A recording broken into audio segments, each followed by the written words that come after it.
auzu billahi mina seytaani rajiim bismillahi rahmaani rahiim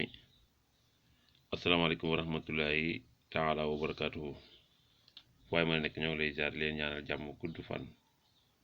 wér-gu-yaram xéwal gu yaa defar àddina ak àllaaxira rawatina yéen ñi amoon ci Daaru Salaam Sibaaw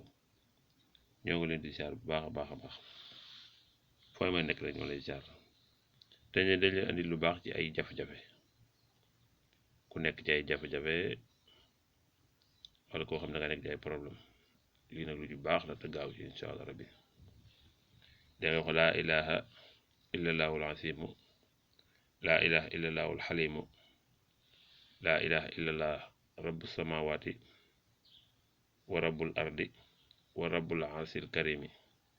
laa ilaha illa anta subhanaka inni kuntu min az-zalimina li ko saxal di ko wax lu bare bari jafe-jafe yooyu rek suñ borom mën na la cee génne ma baamtuwaat ko laa ilaha illallahu al-asimu laa ilaha illallahu alxalimu laa ilaha illallah rabbu samawati wa rabbul ardi wa rabbul arsil karimi laa ilaha illa anta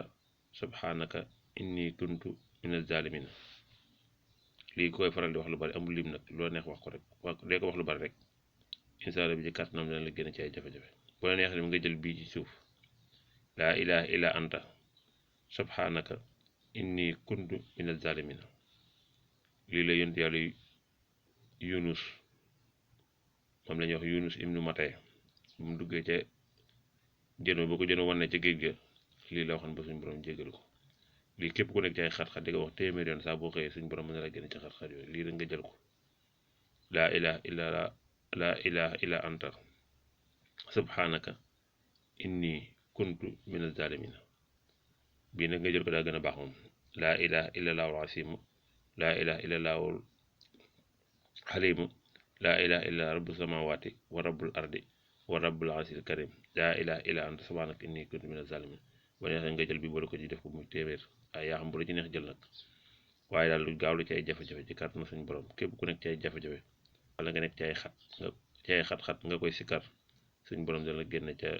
xat-xat yooyu ak jafe-jafe yooyu moom laa ilaha illa anta subhanaka inni kuntu min az-zalimin sax moom lu fi yàgg la alxuraan na ko wax nag fanaadaa min zulumaati laa ilaha illa anta subhanaka inni kuntu min az-zalimin bii ku ko jël di ko saxoo téeméer yoon suba ngoon ci kàttu suñ borom bu dee ay jafe-jafe suñ borom mën na la cee génne bu la neexee nga jël lépp nag def ko 100 fois suba ak ngoon suñ borom dana la génne jafe-jafe yi bu la neexee dem nga jël bii laa ilaha illallahu al-asiim bi ak laa ilaha xalim bi laa ilaha illa rabbu samawati wa rabbul ardi wa rabbul arsil karim laa ilaha illa anta subhanaka inni kuntu min az-zalimin nga koy wax lu bëri moom boo ko saxoo di ko wax lu bëree bëri sax ci surna bi sax suñu borom dana la génn ci jafe-jafe kon ñoo ko leen di ziar leen ñaanal jàmm gudd fan wér xéwal yaatu defar àddina ak àllaaxira wasalaamaaleykum wa rahmatullahi wa barakaatuh